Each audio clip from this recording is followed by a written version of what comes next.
देखिए, इस वीडियो में हम पढ़ने जा रहे हैं कुछ न्यूमेरिकल्स को जो केमिस्ट्री में आप लोगों के फर्स्ट चैप्टर के अंदर आ रहे हैं। ये कहा कि 5.325 ग्राम कार्बनिक यौगिक का अध्ययन करने पर पाया गया कि उसमें 3.758 ग्राम कार्बन है, 3.16 ग्राम हाइड्रोजन है, 1.758 ग्राम ऑक्सीजन है। इस यौगिक का मोलानुपाती सूत्र व अणुसूत्र ज्ञात करिए। तो बात आती है कि इस यौगिक का हमने क्या करना है, मोलानुपाती सूत्र और अणुसूत्र ज्ञात करना है। यदि इसका वाष्प घनत्व 68 हो तो अब दो चीज़ें हमें निकालनी है। अब दो चीज़ें हमें कैसे निकालनी होंगी, इससे पहले हमने आपको प्रतिशत संघटन निकालना बताया था। पहले हम उस कार्य को करेंगे। देखिए, सारी चीज़ों को पहले आप स्टूडेंट्स जो हमारे विद्यार्थी देख रहे हैं भैया बहन, वो इस तरीके से इस न्यूमेरिकल को कर सकते हैं। न्यूमेरिकल थोड़ा बड़ा है ये, बाकी है इजी, कोई दिक्कत वाली बात नहीं है। हम कहेंगे कि कार्बनिक यौगिक ऑर्गेनिक कंपाउंड की मात्रा बराबर कितनी दी है, 5.325 ग्राम। और इसी प्रकार कार्बन की जो मात्रा दी है वो दी है 3.758 ग्राम। इसी प्रकार ऑक्सीजन की जो मात्रा दी हुई है वो है 0.316 ग्राम। अब वाष्प घनत्व की बात करते हैं। वाष्प घनत्व बराबर 68। ये चीज़ें हमें दी हैं। हमें जो क्वेश्चन में दी गई चीज़ें हैं वे ये हैं, हम इन्हें इस प्रकार से लिख लेंगे। फिर इसके बाद हमने क्या करना है, इसके बाद हम आगे चलेंगे इस रूपरेखा को लेकर के और क्वेश्चन को लेकर के सभी का अलग अलग प्रतिशत संघटन निकालेंगे जो हमें इसमें दिया है। हमें इसमें कार्बन दिया है, हाइड्रोजन दिया है और ऑक्सीजन दिया है। तो हमने क्या करना है, प्रतिशत संघटन निकालना है। पहले प्रतिशत संघटन निकालने के लिए क्या करेंगे, सबसे पहले हम कहेंगे कि कार्बन की प्रतिशत मात्रा बराबर, जरा ध्यान से देखना, कार्बन की मात्रा बटे आणविक द्रव्यमान यौगिक का, किसका, यौगिक का, गुना 100। यहाँ लिख देना,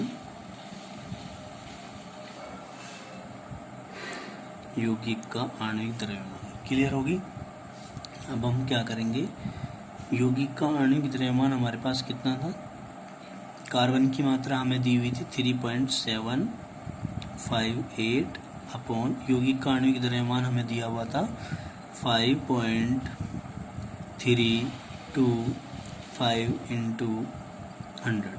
पॉइंट से तो पॉइंट उड़ा दीजिए आप, ठीक है। तो जब आप इसका क्या करते हैं, डिवाइडेशन करते हैं, सारे को सोल्व करेंगे और डिवाइड करेंगे, तो डिवाइडेशन करने के बाद ये आ जाएगा आपका इस रूप में। पहले इसको ले आओ, 37 58 100 बटे 53 25, ठीक है।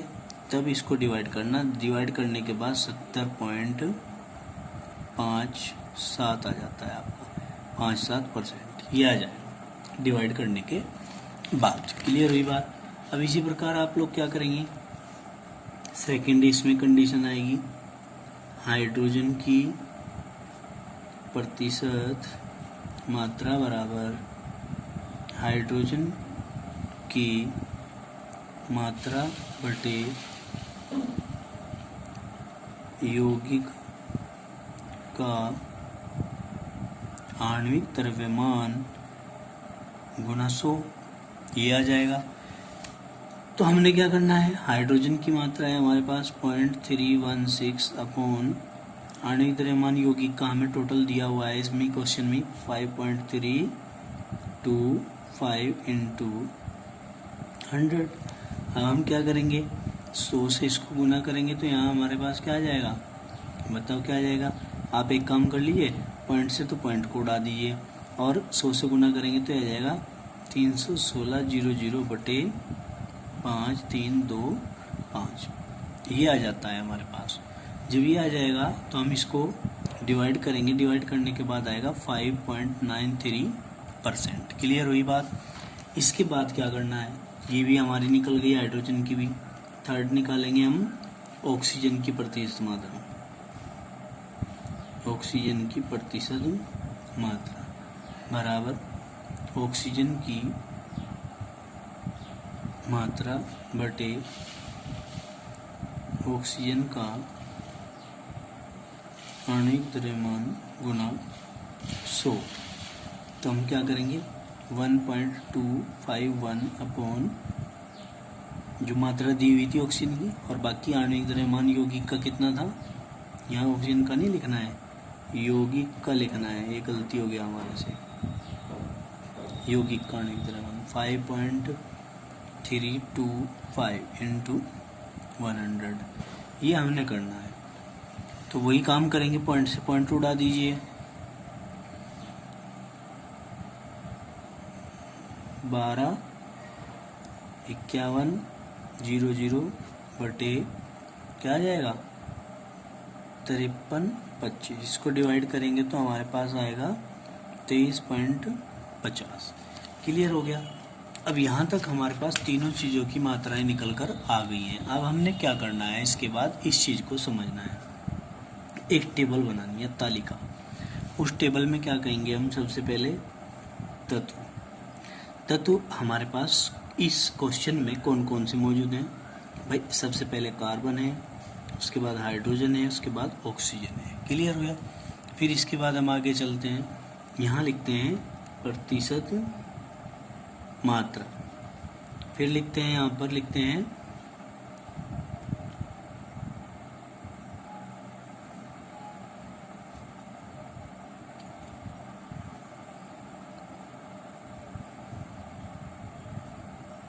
मोलर अनुपात,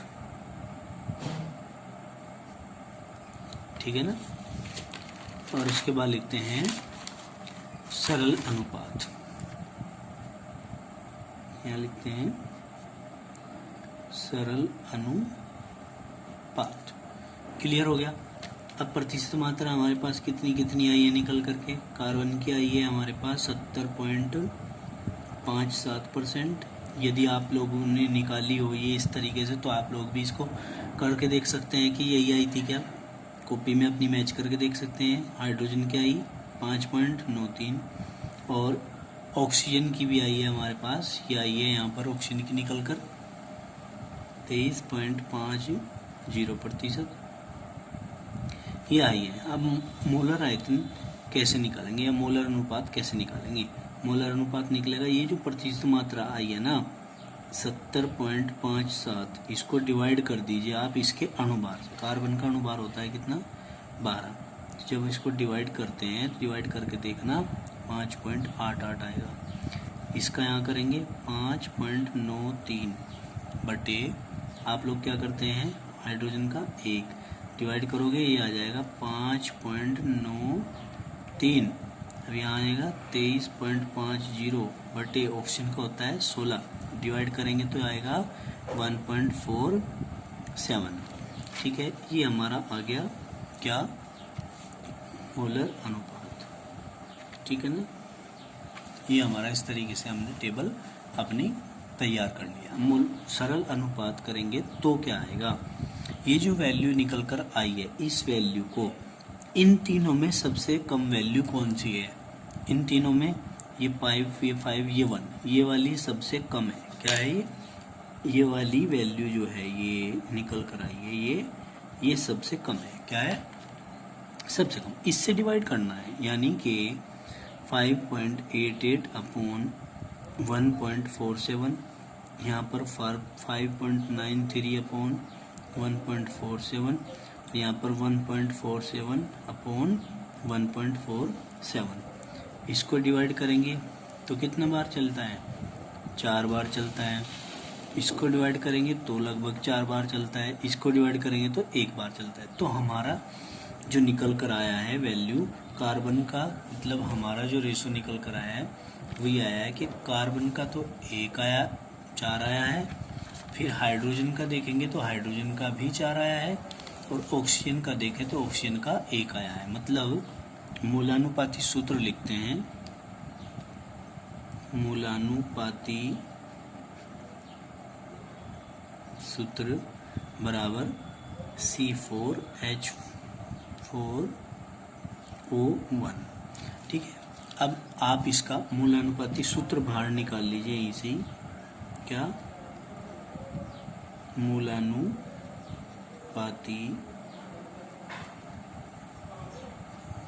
सूत्र भार बराबर कितना, 4 गुना 12 प्लस 4 गुना 1 प्लस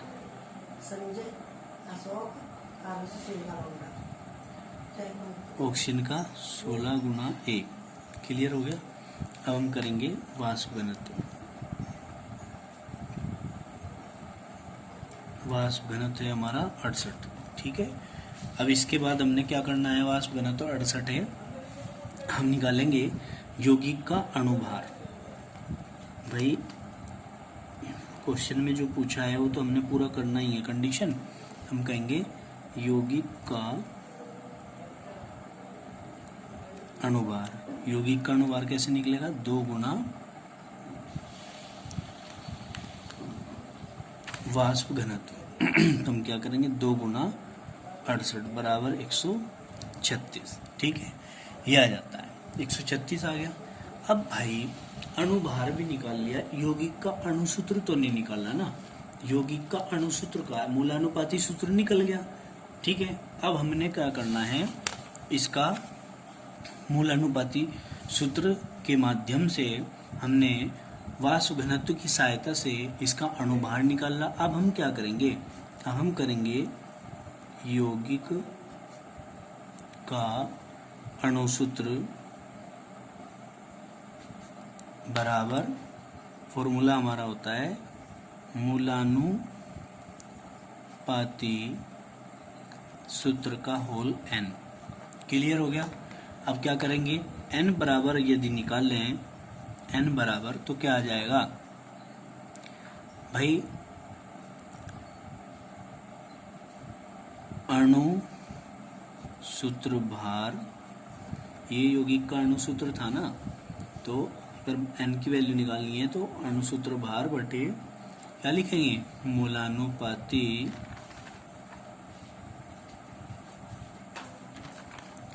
सूत्र भार, यही तो कर सकते हैं।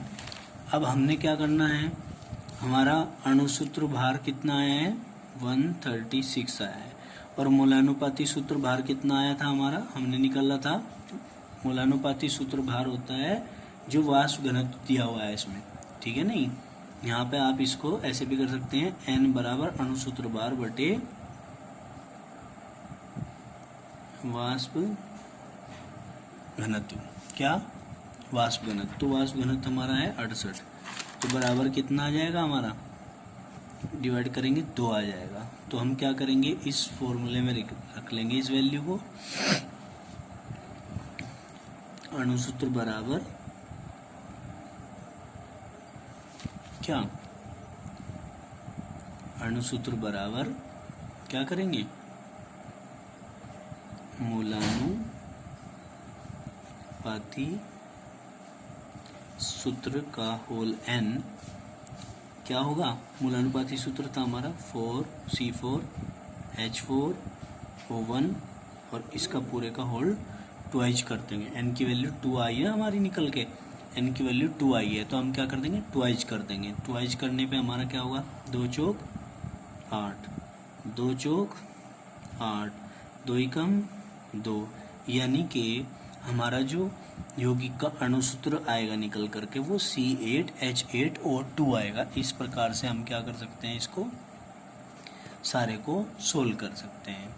यह आपने ध्यान रखना है, यहाँ पर ये ध्यान जरूर रखना, यौगिक का अणुसूत्र बराबर फॉर्मूला लगाया हमने, फॉर्मूला है ये क्या है हमारा फॉर्मूला, अब फॉर्मूला क्या है, यौगिक का अणुसूत्र बराबर मूलानुपाती सूत्र का होल एन और एन की वैल्यू अणुसूत्र भार बटे वाष्प घनत्व होता है, या मूलानुपाती सूत्र भार या फिर वाष्प घनत्व होता है, या वाष्प घनत्व, ये यहाँ पर हमने लिखा है। ठीक है, ये वैल्यू लगा के एन की वैल्यू निकाल ली और अणुसूत्र बराबर ये फॉर्मूला लगाया, इसमें मूलानुपाती सूत्र लिखा और इसका होल ट्वाइस कर दिया, ये निकल के आपका आ जाता है। सोल्व हो गया। यहीं तक आज के लिए रहने देंगे। धन्यवाद।